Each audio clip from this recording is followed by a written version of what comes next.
Okay, welcome to the fourth week of the regular season episode of Under the Dome.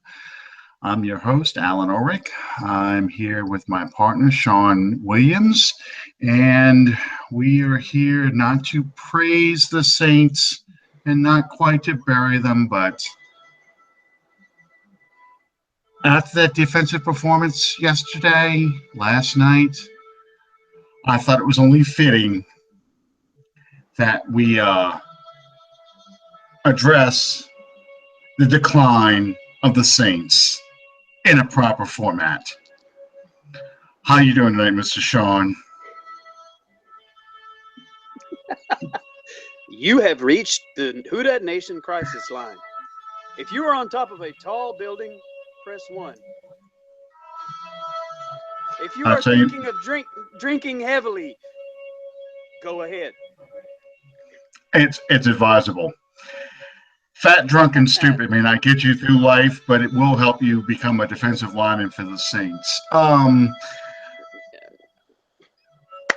Okay, we've had enough here. It's not quite that bad. That's not the end of the season yet, but well, brother, last night we were begging for the mercy rule. Yeah, it makes you appreciate in high school when they run the clock after halftime. No. I've been on that end. I've been on the good end, and I've been on the bad end. So sure. Well, you got to look at it for what it is. In all honesty and seriousness, it is what it is. We started a game 7 starters down.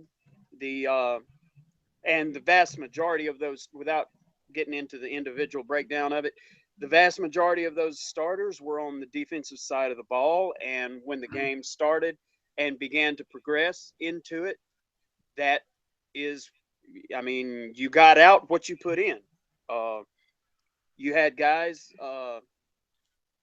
most notably your cornerback, Ken Crawley, that didn't do a bad job, in all honesty. But, players remember here, in my opinion, the thing to remember here is that undrafted free agents are undrafted free agents for a reason. Drafted players on your roster are there for a reason. You draft them for a reason. You choose not to draft others for a reason. All that being said, I believe it was our buddy Andrew Juge that tweeted out earlier, maybe this week, maybe last week, of our original, excuse me, of our original camp chart going depth chart. Yeah, thank you. Not depth chart. Yeah, not depth chart. Yeah, depth chart. Yeah. Our original depth chart from training camp, as far as cornerbacks go, we're down to the numbers 6 and 7. Mm-hmm. And that's a microcosm of what this defense has become. You're without Sheldon Rankins. For last night, you're without Tyler Davidson. You're without Dannell Ellerby. And the list just goes on and on and on. Your defense is basic hospital ward. And given the parity in this league right now, with any given team on any given week, of that happening, of what happened last night happening in that situation, I make no excuses. Atlanta put together an excellent game plan and executed it nearly perfectly. Yeah. And I give them all the credit in the world. And anyone who knows me knows just exactly how difficult those words were coming out of my mouth. But the fact still remains. Be it because of injuries, be it because of whatever, the New Orleans Saints are not a really good team right now. Now, where that goes from this point moving forward remains to be seen. Well, Here, first off, let's get the appropriate music in the background when we talk about this. First off, you're missing your top five defensive backs here. When you started the year off, you had you were planning on having Bro, Keenan Lewis, Kyle Wilson, P.J. Williams, Damian Swan. That was supposed to be your top five. Two are gone to IR. One has a broken leg. One can't get healthy, so he got released. And so now you're pulling in undrafted free agents and people are like, well, wait a minute, we're supposed to have depth. Okay, 5 to 6 cornerbacks is normal. So how the hell are you supposed to have like 13 cornerbacks? You're just not supposed to have that many. So it's okay. I just didn't want to get to the actual lyrics of the song. We didn't need to go into that. Suicide is painless. We don't need to send them any more notes. But anyway, yeah. So your top 5 cornerbacks that you had planned on going to the season are gone. You lose Tyler Davidson for the game. That's your best run defender. You lose Sheldon Rankins, your number 1 draft pick. You lose Danielle Ellaby, probably your fastest linebacker out there. So, and you still don't have a defensive end to complement Cameron Jordan. You're not seeing much of anything out of Kruger. Paul Freddie Kruger. You're not seeing much of him. I watched him a lot, and it's like he's almost there, but he doesn't quite get there. He doesn't get off of blocks very easily. He's not very quick to the quarterback, and that's what you got to work with. So without those players involved, Kenny Vaccaro, we didn't mention him, that play, and he's probably one of your better run defenders in the league. So these guys aren't there. It's not an excuse. It's a reality. Exactly.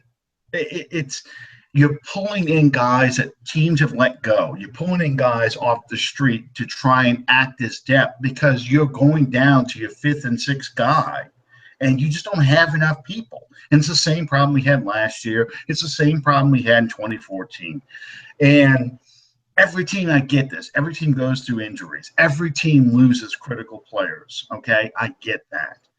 Right? The difference is with the Saints, you don't have the depth because you've blown so many draft picks. You don't have the depth because you didn't draft enough players. The New England Patriots drafted 9 guys in 2016. The Saints drafted 5. Okay, they were already short 1 draft pick as a trade previously. Then they moved up in the draft to grab players. They're good players, but they've moved up to go get them. So that cost them even more draft picks. So your margin of error now of a guy not working out gets smaller and smaller. That's how you end up with only 1 guy making it from the 2014 draft. That's how you only have 2 guys from the 2011 draft. All those players that you could have drafted had you had the picks or had you made the right picks are gone.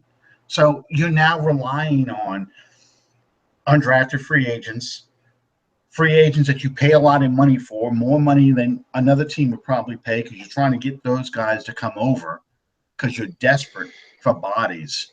That all factors into it. So what does Atlanta do? Atlanta looks at the film and says, you know what we're going to do?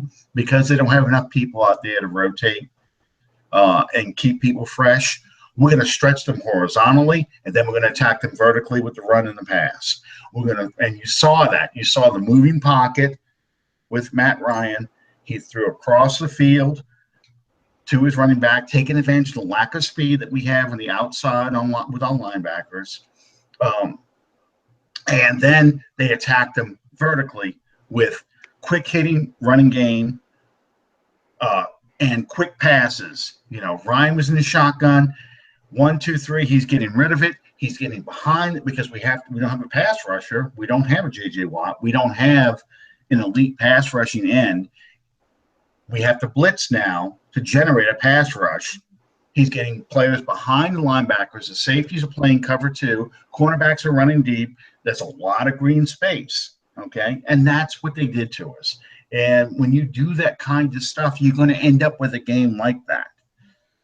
Um, the on the offensive side with the Saints, we were answering them pretty much early in the game. The problem we got into is the same thing that happens when you're a bad team. If you're not executing perfectly every single play, somebody drops a pass, somebody commits a holding penalty, we give up a sack, we're now behind the down and distance. That's how we ended up falling behind so quickly, because Atlanta never got behind on a down and distance. They are moving down and they are scoring every time. We can't keep up. They did to us what we normally do to them. So as Alan, good as what? We're not even on, man. We're not on. I show that we're on. I see live, and I'm talking about on the viewing thing. 2 people are watching us right now. The viewing link that we posted is not. I mean, can you see that? Oh, yeah, I see that. Pinto is John is telling me that they're standing by technical difficulties.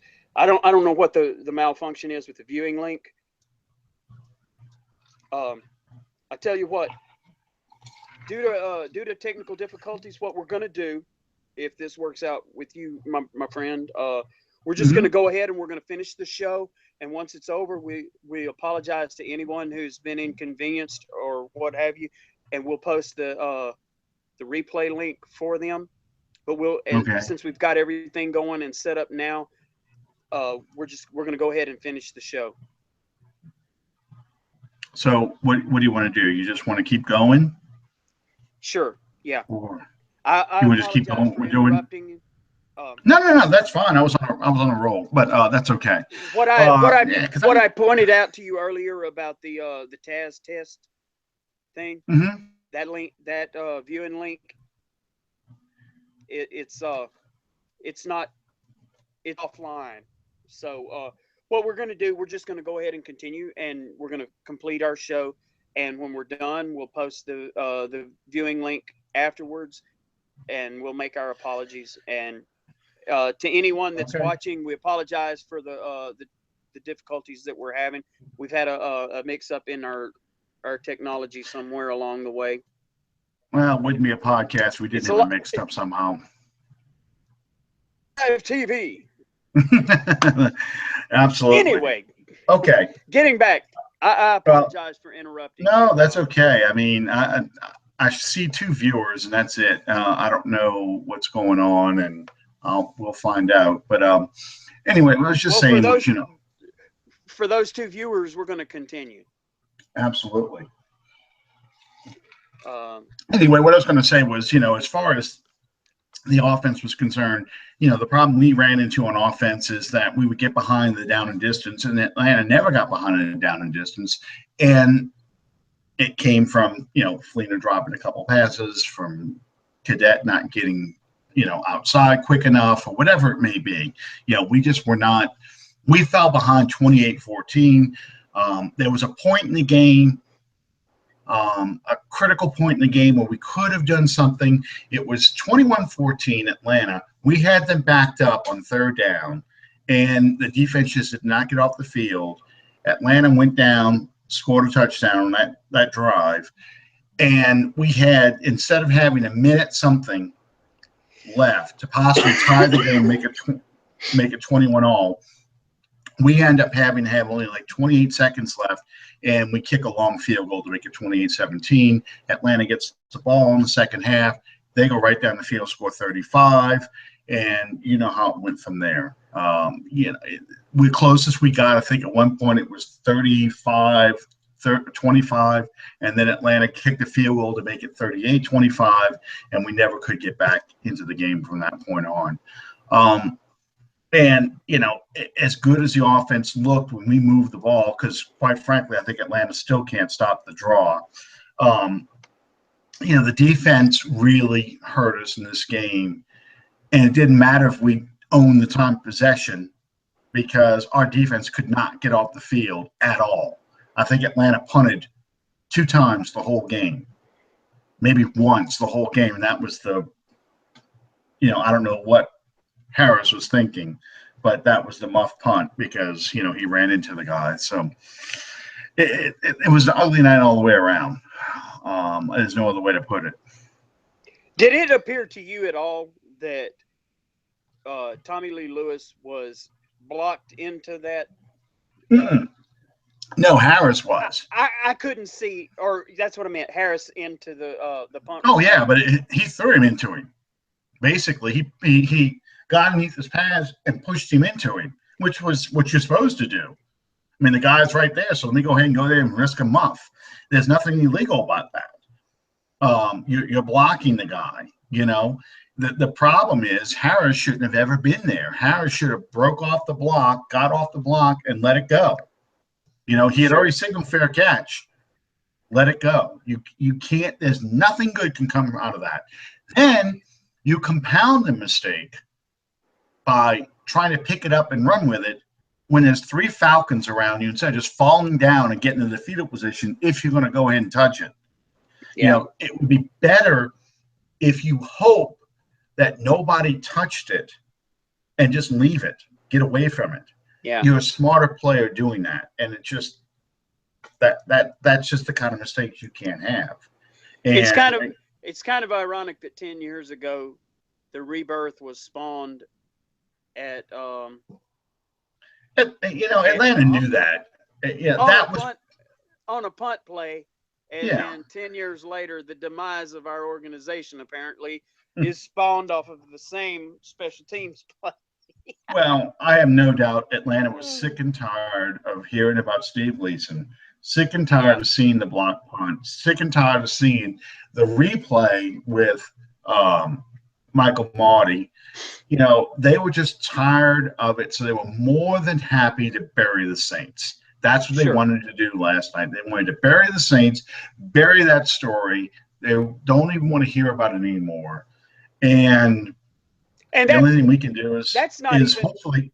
That's not even to mention the hatred and bad blood being Saints Falcons to begin with. Yeah, but that was all about just putting an end to it once and for all. And what better way to do it on Monday Night Football in front of the whole country, so everyone can see the Saints ain't all that.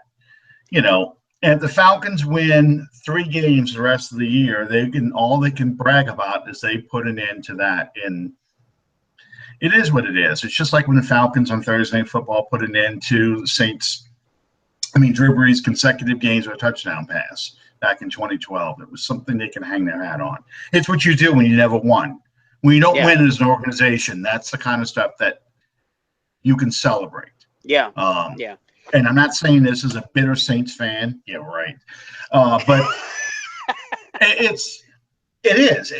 You take these moral victories, and the moral victory is, they had to put an end to the one thing that the Saints could hold over their heads the whole time, and that was the rebirth. They got to look at that damn statue. They got to hear it all the time. They're sick of hearing it. So that was why they did what they did. You could see it in that thumb they have for a head coach, his little face. Every time they did something, he was pumped up. He wanted to bury the Saints.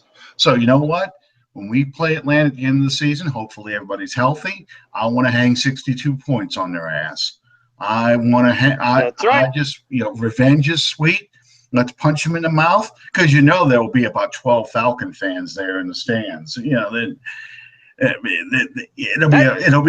be a ninth home game for us, because there'll be more Saints fans and Falcon fans like there usually are.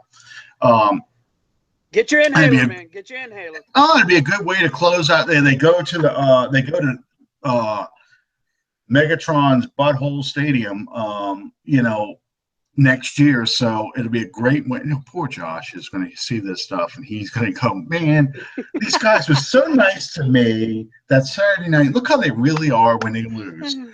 But it'd be a great way to close out the Georgia Dome. A good old-fashioned butt whooping right there in the Georgia Dome, their last home game, just totally destroy and embarrass them.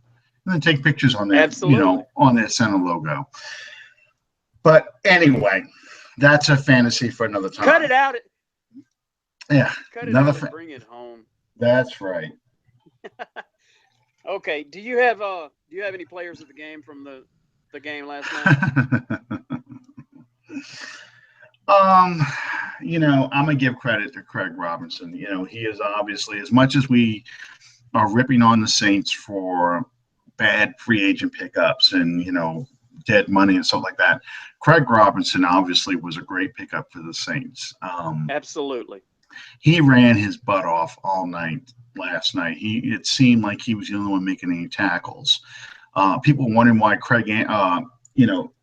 Stephon Anthony's not out there more. He did play a lot last night, but why he's not out there more, quite frankly, at this point in Stephon Anthony's career, Robinson's the better player. You need to have Robinson out as much as you can, okay? And Laurinaitis is the more experienced player. Anthony is on what I call the Mark Fields learning curve. Mark Fields, when he was drafted back in 1995, could run like a deer, hit like a Mack truck, but he didn't understand everything that the defense was asking him to do. And you could see that again last night, just like I saw it last year. It just was more pronounced last night, where he would get sucked in on misdirection plays. There was a fourth down play. It was 4th and 1. The Falcons ran a bootleg. Ryan rolls out, and Anthony was caught in no man's land. Should he stay with his guy, which was a running back, swinging out the backfield, or should he try and go get Ryan real quick? We should have left Ryan alone. Let Ryan run. Somebody else's job is the defensive end, of somebody else's job is to go get him. Your job is to go get the back. Because what happened was he went on a gut instinct, went after Ryan.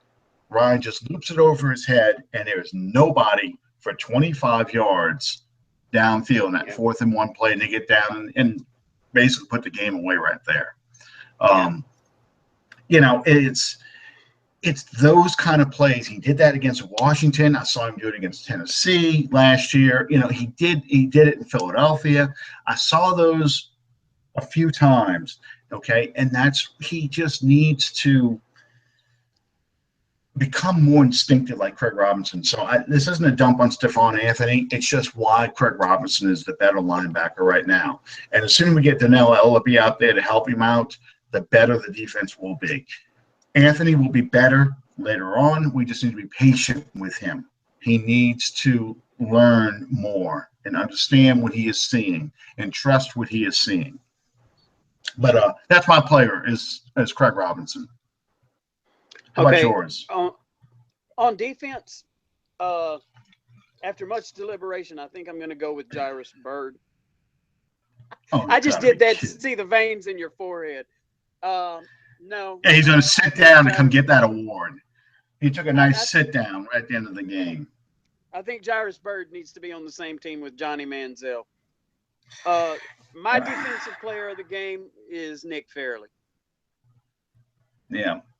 The only thing that I saw out of Nick Fairley, the only thing that I would have loved to have seen more out of Nick Fairley last night was if Matt Ryan had actually set up to make that lead block on that cutback when he saw Fairley coming. That's to pull a hokey Gajonism. That's a rooster meeting a Ford if he would have tried to make that tackle. John Gruden pointed out that Matt Ryan is from Boston College. Pretty sharp guy. He did the math on that real quick, and he sat down and let the play go by him. But Fairley had, I want to say, 7 tackles last night, a sack and a half in the game. And if you think about it, with the loss of Rankins in training camp, Fairley has stepped up what, in my opinion, would be farther than any expectations anyone had of him coming in. Right now, he's your best three technique tackle you've got on the field. Nobody Absolutely. can even come close. When he and Tyler Davidson are together, that's a good rotation and that's a good matchup. When you get Rankins in there, it's going to be a great rotation because I think Fairley he can't be overused, and he got overused last night, and that's why you saw towards the end he was struggling a little bit more. Um, it's not a negative, but I want to keep him around next year. I'm not suggesting you give Sure. him a 5-year deal or anything like that, but I think a good 3-year heavy incentive deal. He's proven his worth to stay with this team and to stay in a rotation system with Rankins, um, because he's probably your best defensive tackle on the team right now. And that's not a knock on Tyler Davidson. It's just Davidson's clearly a 2-down player where Fairley is a 3-down player, Well, and that's all. I think that the experience factor comes in on that. Fairley's far more experienced. Well, Fairley was a first-round draft pick. I mean, there's a reason why he was a first-round draft pick. Um, he has And the I'll raw be honest with you. talent. I'll be honest with you. When the Saints signed him, I had a headache that day. After that, I hated the guy because when he was at Auburn, I considered him without a doubt the absolute dirtiest player in the NCAA, and my opinion of him didn't improve a whole lot when he went to Detroit. From Well, what look I who was saw of next him, to him. well, yeah, dirty breeds dirty. Um, Well,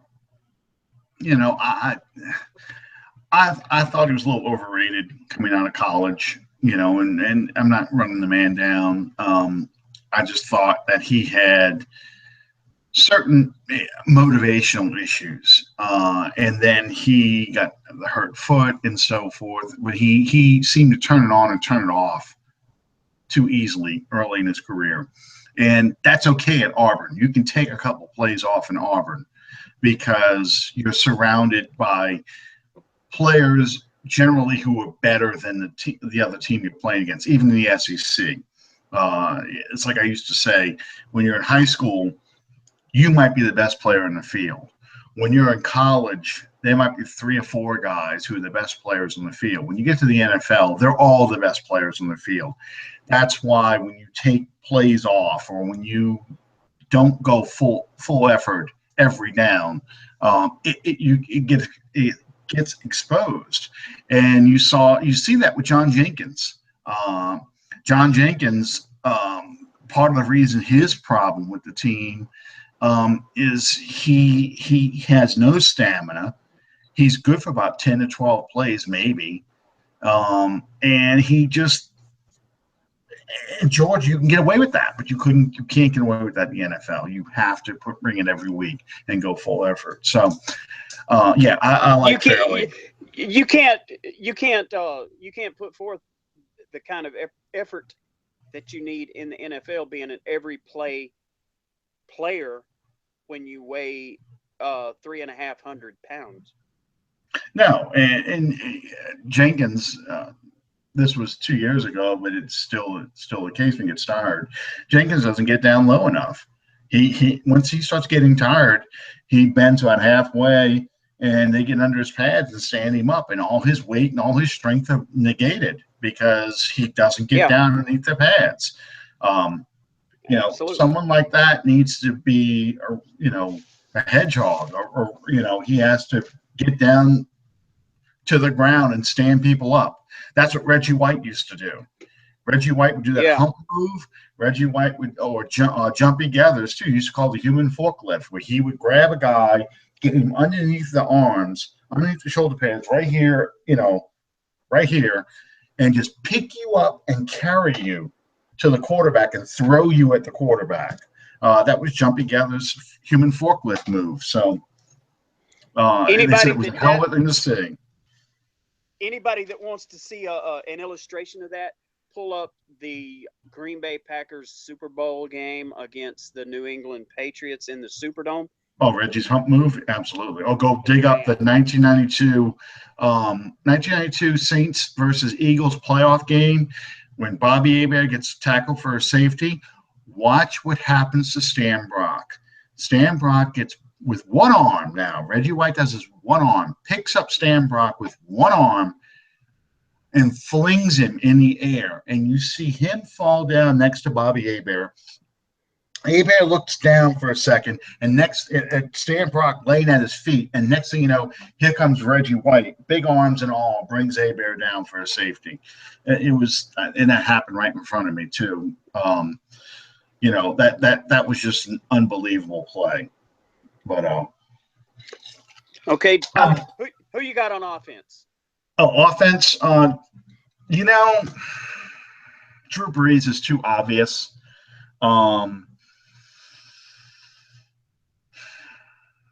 And Fleener had a good game. I have to give him that. But, I don't know. Ingram had, good runs. I don't know who to give this to.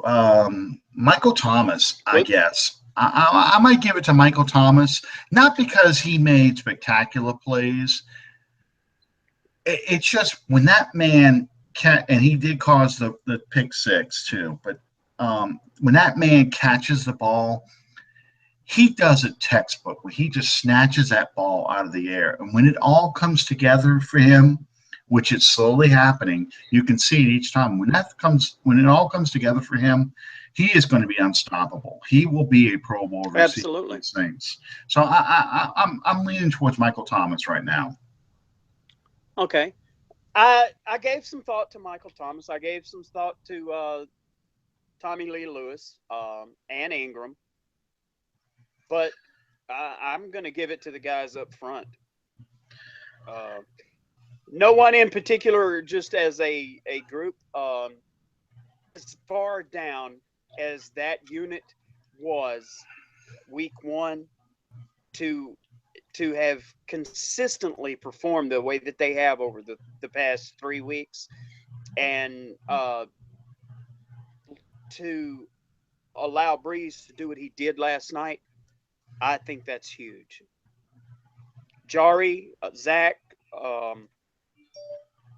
even Pete. Yeah, I'll throw Pete in there. And Kelamit, Lolito, they played their roles. They didn't set the world on fire by any means, but all of that, of them all, probably the most consistent performer thus far has been Max Unger.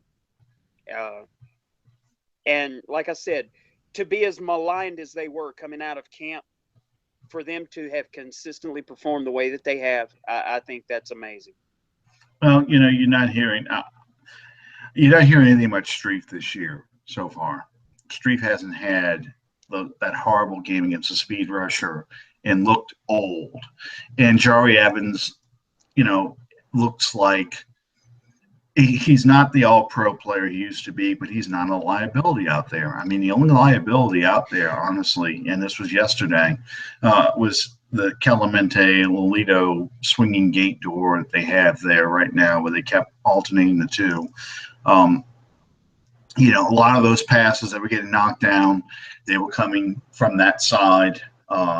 Pete did give up a sack. He got beat one time. Did he? But at the same time, here he is once again playing left tackle, left guard, right guard. He's been all over the field. He didn't play horribly, but he played like a guy who doesn't normally play left tackle, even though he's a traditional left tackle. So, again, he's somebody that he's going to develop, but he's not Willie Roaf. He's not Teron Armstead. But he's not. What was his name? I used to call him Daryl Turnstile Terrell. He's not Daryl Terrell.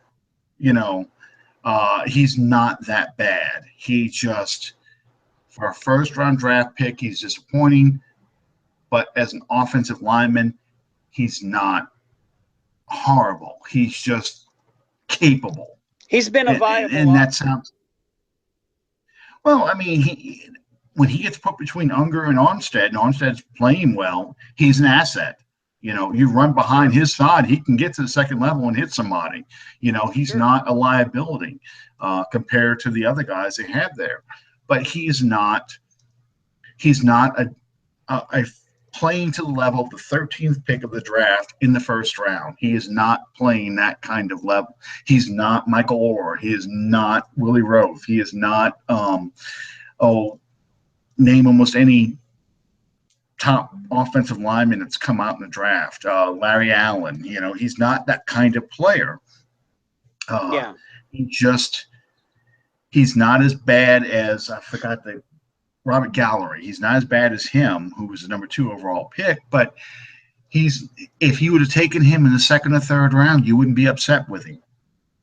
People are upset with him because he was taken 13th overall, and that's his legacy. Unfortunately, you have to be a Hall of Fame caliber left tackle or right tackle if you're taking that high in the draft, and that's just the way it is. All right, and that takes us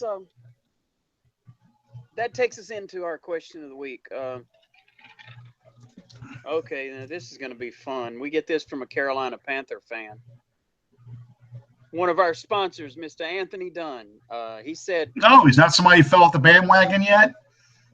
No, not. I haven't been able to talk to him just yet. But he said, at any point, did you consider onside kicking after a score in hopes of A, getting the ball back, B, knowing your defense couldn't stop them on either their 25 or your 40, or C, to also get your offense back on the field faster?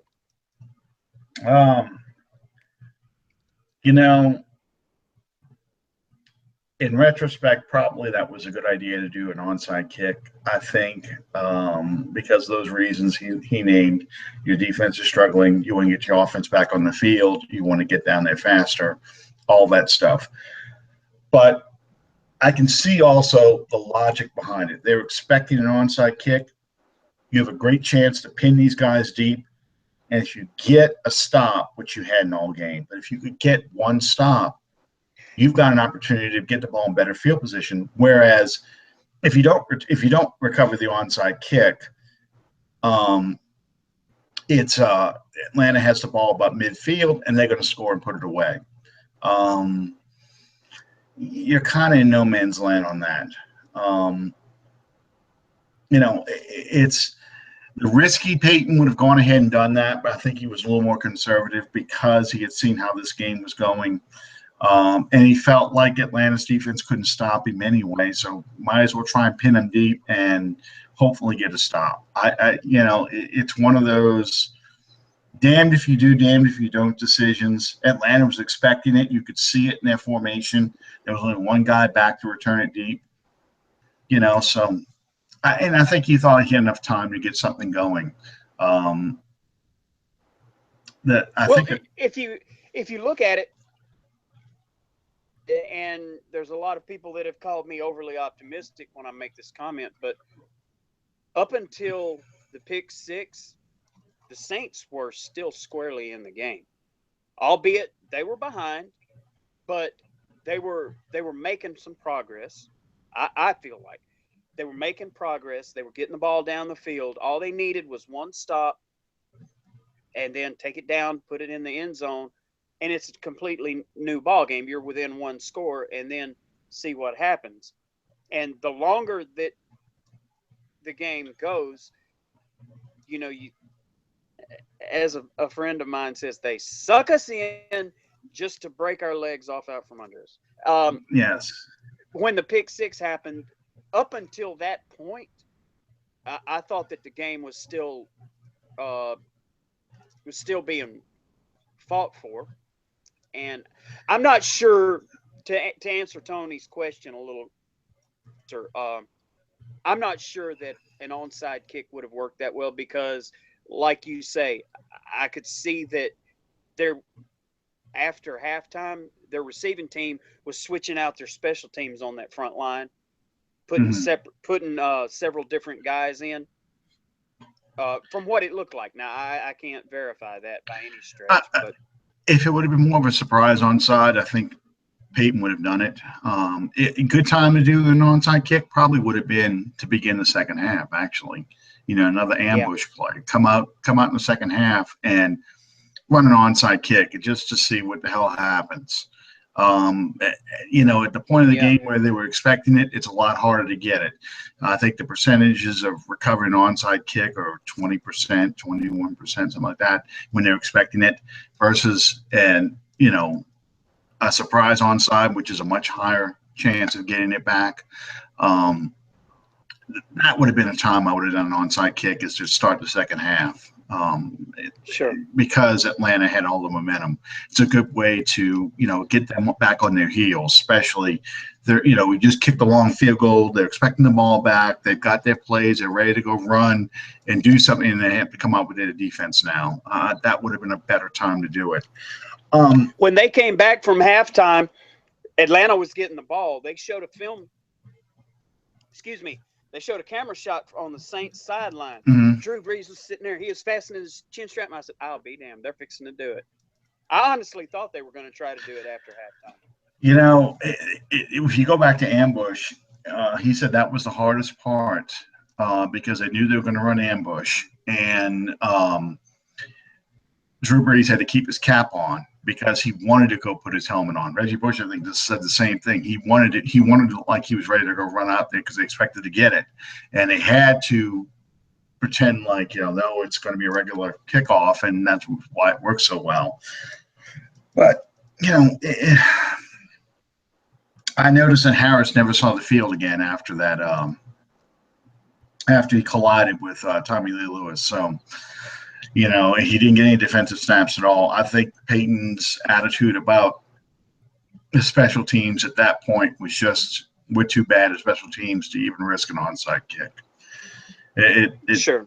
It's just one of those things. Any other questions of the week?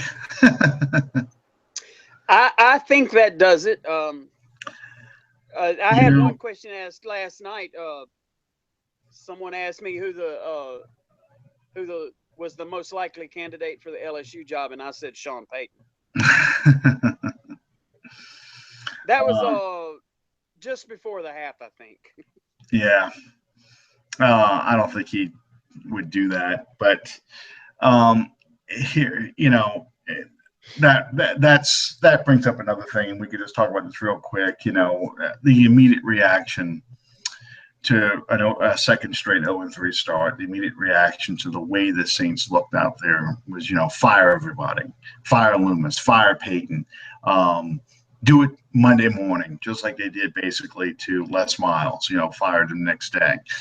Here's the issue you've got with an in-season coaching decision like that, where you fire a guy. It's week 3. You've pretty much now torpedoed your season.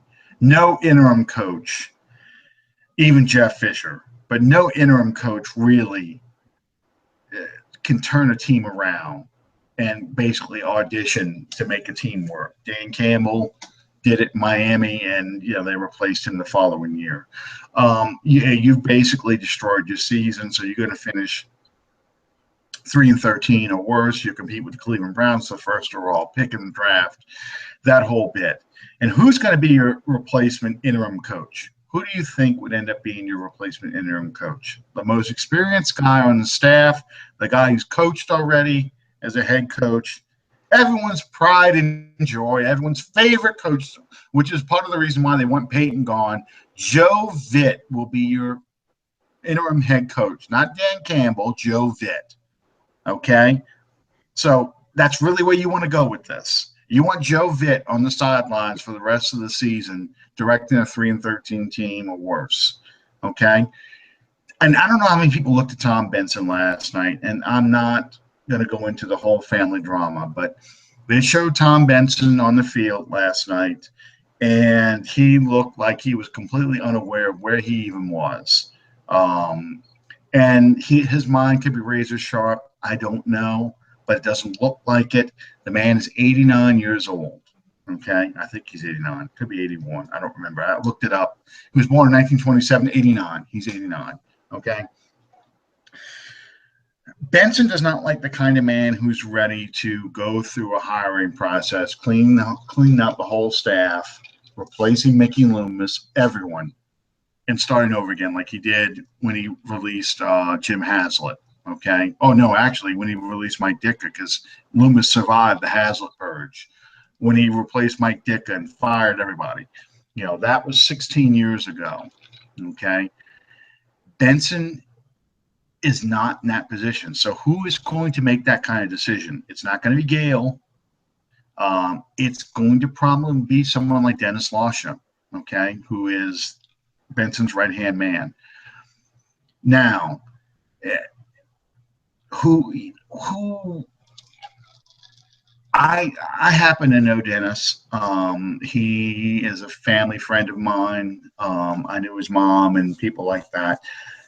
I don't think Dennis is in a position right now to sit there and basically decide who's going to be essentially his partner / boss as a general manager, because you have to have a new general manager would hire a new coach. I don't think the Saints are in that position. And I also think that, the Saints planned for this not to be a playoff season by making the moves they made, unload all this dead money that'll come off the books next year. They only have about $8 million in dead money next year compared to 40 now. I don't think the Saints had this idea, or the Saints organization had this idea that they were a championship caliber team. I think they felt that we're a season or two away. We still have work we have to do. We have to build up more draft picks. We have to clear out all this dead money. We'll be in a better financial position in 2017 and 2018 to make a championship run. The problem you have, of course, is you've got a quarterback who's 38 years old going into next year. That's the clock that's ticking. And Saints fans see that. And they get antsy because, it's too many bad years in a row. So it's kind of more like my extra point more than anything else. But that's why I don't see a coaching change taking place this year. There's too many other things to go into. How do you feel about that? What do you think? Personally, and this does, as you just said, this goes into my extra point for this week as well. So we'll just do our extra point session right now. There's a lot of people, and I have to tread ever so lightly here. I better take my cap off for this. Show my big 5 head here. There's a lot of people right now that are calling themselves Saints fans that are ready to jump ship, and they want people fired, and they want people skewered, and they want people burned at the stake, and they want guys cut, and they all this and all that. Everybody relax. Injuries are a part of this game. And be it the New Orleans Saints, Dallas Cowboys, the New England Patriots. If injuries ruin your season, you didn't have the team that you thought you had to begin with. Okay. All that being said, this team is going to go on this year to win some games.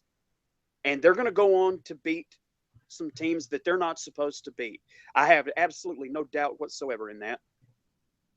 Faith that you can have in a team that is being quarterbacked by Drew Brees. You saw a glimmer of that last night.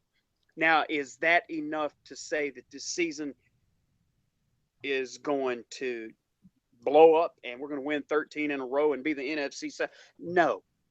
I don't care right now about being the NFC South champion. I don't care about the dysfunction in this organization, the dead money, the this, the that. I don't care about that. For me personally, the only thing that matters right now is what gets this team prepared to face the San Diego Chargers next Sunday afternoon. What concerns me is what this team is going to be looking at coming out of that bye week for the following game and then the next game. All that dysfunction and the failings of accountability, that's all stuff that needs to be considered and dealt with in the off season. Because if you do it right now, you may as well pull the pin on the grenade and drop it in that locker room. Because all you're going to do is blow this team wide open, and everything that you have strived for this year, last year, previous years is for nothing. You have wasted it all to call for someone's head in mid-season. You're not going to accomplish anything at all. Maybe being in a position to draft Leonard Fournette. And anyone who knows anything about football at all, Leonard Fournette going to the New Orleans Saints may be the most cataclysmic of bad ideas. I love Leonard Fournette. I think he's one of the most talented players in college football today. He is not a good fit for the New Orleans Saints. Sorry. Well, you got people who want they went back to the Jim Mora days. They want a strong defense. They want a power running game, and a quarterback who manages the game, doesn't throw for 500 yards and 7 touchdowns. They want a running back who runs for 300 yards and scores 7 touchdowns. Leonard Fournette's not going to do that in the NFL.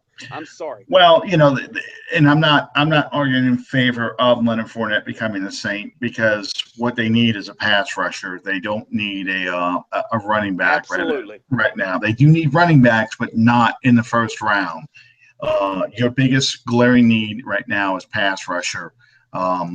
You can only get that in the top of the draft. You cannot get that in the 5th round or the 6th round or whatever. You have to draft those kind of players at the top of the draft. So drafting them in the middle of the draft is what you have right now. Right. That's when you get.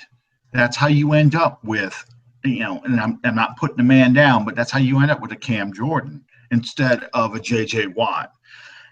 That's how you end up with, a mediocre, but a guy who is not a game changer. You need a game changer there. You need the Drew Brees of the defense should be the defensive end. Somebody who puts the quarterback on his butt, somebody who shuts down the run, somebody the offensive coordinators on the other side of the field go, what do we have to do to stop him? Because if he gets loose, we won't get a damn thing done. And that's the kind of player the Saints need on the defense. They've needed it for 10 years. They have not been able to get it. They've tried Cedric Ellis. They've tried, with Cam Jordan. They've tried with various players to do this, and they've never been able to get that kind of player. That's the kind of player they need him. The closest they've come to getting that kind of player was Junior Galette. Now, yeah, well, I'm thinking about in terms of a disruptive pass rusher, probably Joe Johnson and Laurie Glover, the last 2 Saints defensive linemen, to have that kind of impact. Outside of those 2, you've never had as a defensive lineman, not the dome patrol, not the linebackers, but as a defensive lineman, you've never had that dominant guy. You had Wayne Martin, a quiet champion, but not a dominant player. I will say this in defense of what I just said. On the field, Galette was a beast. Off the field, he was a psycho. So, Galette. My only problem with Galette was he would turn it on and off. He wasn't. And every down, we have to stop this guy. How do we stop this guy? Okay, so we only have a few minutes left, even though I don't know. I still see 2 people. One person may have been watching this. People are probably wondering, why are you wearing a Chargers powder blue jersey? Well, it's number 9. It's Drew Brees' jersey. I'm wearing it because this Sunday will be the first time Drew Brees has played San Diego in San Diego since his infamous injury in 2005. Yeah, because we play divisions every 4 years, but in 2008, we played in London. And then 2012, of course, the Chargers came here, and that's when Drew Brees broke Johnny Unitas's record. So we have not been in San Diego for Drew Brees to play in front of his former home crowd. So this is an important game for him. I think, depending again on injuries, who makes it on this short week, this is the game. This is a game Drew wants. This is a game not just because it'll be the first one of the season and going into the bye week. He wants it to stick it in the Spanos' faces. He wants it because it's in San Diego. He wants it because it's an important milestone for this man, because he'll never play against San Diego again. 4 years from now, I don't care if he's saying he can play until he's 41, 42. 4 years from now, when we play San Diego again, we probably will end up playing in New Orleans. He will never get another chance to play in San Diego like this. So I think this is a critical game. I expect the offense to come out slinging it just like they did in the past few weeks. The only question is, what defense shows up? Can this defense stop anybody? That's what they have to do. They have to get stops. They have to get turnovers. How about you? It just depends. First of all, I want to see the inactive list. Yeah. Now, there's no doubt in my mind, because I watched the Chargers play this past Sunday. There's no doubt in my mind that we can play with those guys. I think that Phillip Rivers, and this is going to sound kind of ironic coming at this point in time, but I think Phillip Rivers, after Matt Ryan, is the most inconsistent quarterback in this league.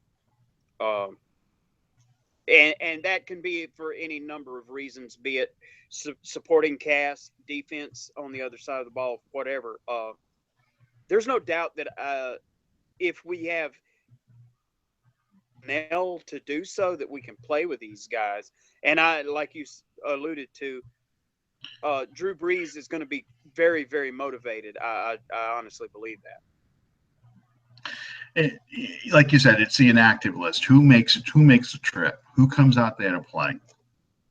You have to have Vaccaro. You have to have Tyler Davidson. And in my opinion, you have to have Danielle Ellerbe out there. You have to have those three to help out with this defense.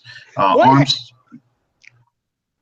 sorry. What happened to Danielle Ellerbe? They keep saying, and you never heard about it. They keep saying it's a hip injury. That's all they keep saying. They don't say anything more than a hip pointer. They don't know. I don't know. I thought I read quad. It started out as a quad, and apparently it's a hip injury. Getting injury reports out of Sean Payton, you have an easier time getting Hillary Clinton's 30,000 emails that she hasn't found than you would, getting him to tell you what exactly is wrong with a player. It just doesn't happen. And that's the Bill Parcells. I'm going to give you the biggest, ultimate compliment that I can possibly give anyone. Friend that I have in this world, and the guy that gave me my start on radio, the professor Nick Harrison. I'm sorry, I can't speak tonight. The Professor Nick Harrison. I'm gonna bequeath that moniker on you. You are now the professor, my brother. Oh, great. I have a thorough command of totally useless information. That's what I've got. Anyway, I can relate to that. I'm a master at trivia, useless trivia. No wonder you and I get along so well. That's right. And I haven't thrown a good movie quote in here. Well, for those Saints fans who are ready to jump ship and bury the team. To quote Darth Vader, I find your lack of faith disturbing. Uh, quote. let's just see what happens in San Diego. I would be very surprised if they go into the bye 0-4. They really can't afford that. They need this game. It's just a question of can they get it, and we won't know until we see who actually shows up on the field. But until then, you know. Keep your feet on the ground and keep reaching for the stars. Oh, wrong sign off. Let's all be as positive as we can this week, and hopefully see you next week on this episode of Under the Dome. Good night, everybody. Good night.